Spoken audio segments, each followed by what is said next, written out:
Bonjour à toi et bienvenue au message lumière de la famille Myriam Bethléem du vendredi 29 novembre. Nous vivons ces jours-ci les derniers jours de l'année liturgique, car dimanche qui vient, tu sais, nous entrerons dans le temps de l'Avent qui commence une nouvelle année.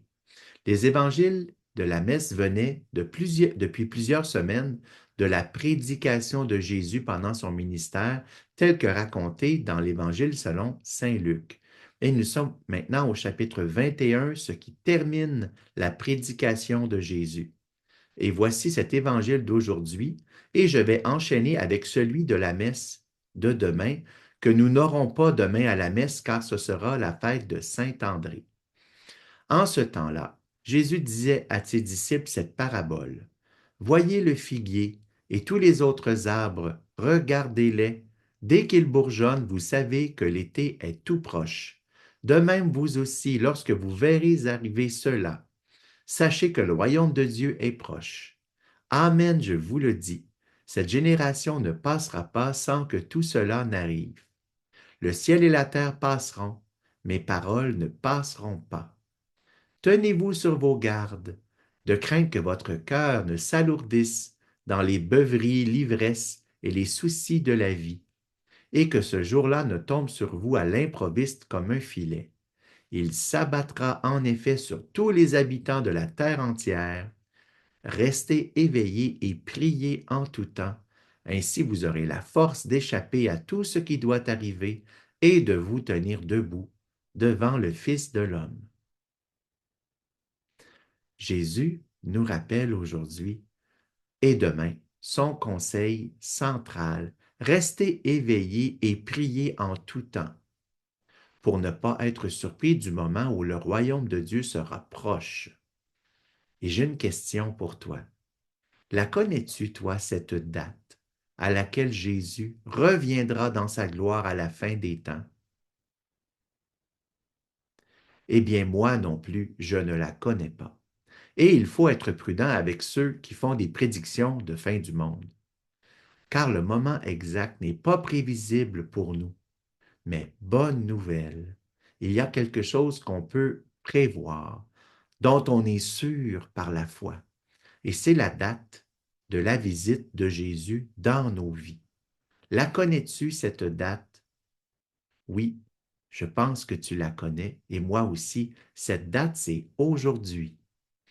Alors, ce conseil que Jésus nous a fait, rester éveillés et prier en tout temps, nous pouvons l'appliquer dans le moment présent de nos journées.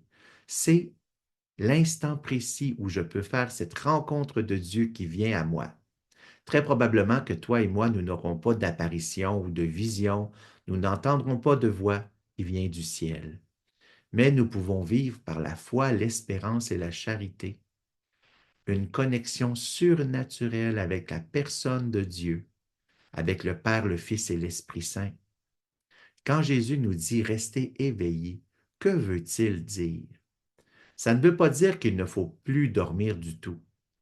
Rester éveillé veut plutôt dire rester en attente, en état d'espérance, de confiance dans les promesses d'amour de la providence. Ça veut dire aussi rester attentif au désir du Seigneur qui se manifeste dans les personnes et les événements et y répondre par amour. Rester éveillé veut dire aussi rester en formation, en état d'écoute, comme la Vierge Marie, pour être formé par l'Esprit Saint, comme Jésus a été formé en elle. Jésus nous dit aussi, son autre conseil, prier en tout temps. Non, nous ne pouvons pas être à toute heure de la journée dans une église, dans une chapelle, dans un coin de prière. Mais la prière au sens large, c'est la conversation intime qu'on peut avoir en tout temps avec le Seigneur.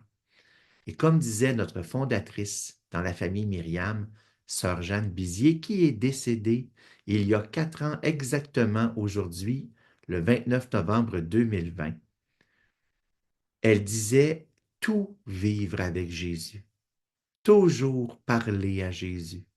C'est le secret de sainteté qui était au cœur de sa vie. Et je veux te raconter un petit événement que j'ai vécu cette année et qui implique Sœur Jeanne.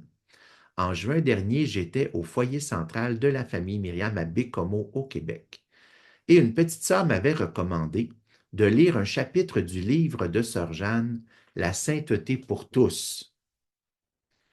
Et j'ai commencé la lecture. Et si tu connais ce livre, tu sais comme moi que la lecture de ce livre n'est pas facile. Ça ne se lit pas du tout comme un roman. Et j'avais beaucoup de difficultés à comprendre ce que je lisais.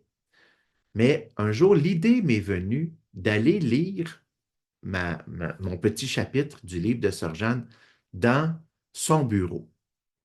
Et j'avais encore beaucoup de difficultés à comprendre ce que je lisais. Alors, à un moment, j'ai refermé le livre parce que c'est comme si je nageais un peu comme dans la mélasse. Et quand j'ai refermé le livre, j'ai aperçu sur la couverture le nom de l'autrice, Jeanne Bizier. Et je me suis alors adressé à Sœur Jeanne, comme un fils, pour lui demander de m'aider. Et après lui avoir demandé, je m'apprêtais à recommencer la lecture, mais j'ai levé les yeux et j'ai aperçu sur les murs du bureau de Sœur Jeanne les tableaux explicatifs de la spiritualité de la famille Myriam.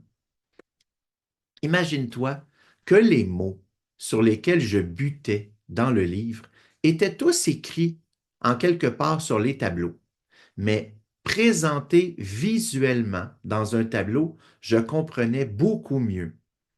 C'était par un petit événement très banal, mais je peux te dire que Sœur Jeanne m'a vraiment aidé dans mon cheminement parce que je lui avais simplement demandé et surtout pauvrement demandé. Alors, veux-tu, on pourrait demander aujourd'hui à Sœur Jeanne, notre mère fondatrice, et aussi à Marie, notre mère éducatrice, de nous aider à faire passer ce message de Jésus, de l'Évangile d'aujourd'hui, rester éveillés et prier en tout temps. Que toutes les deux, elles nous aident à prier cette parole, à la partager et surtout à la faire passer dans nos vies. Au revoir et à bientôt. Sois béni en cette journée. Jésus.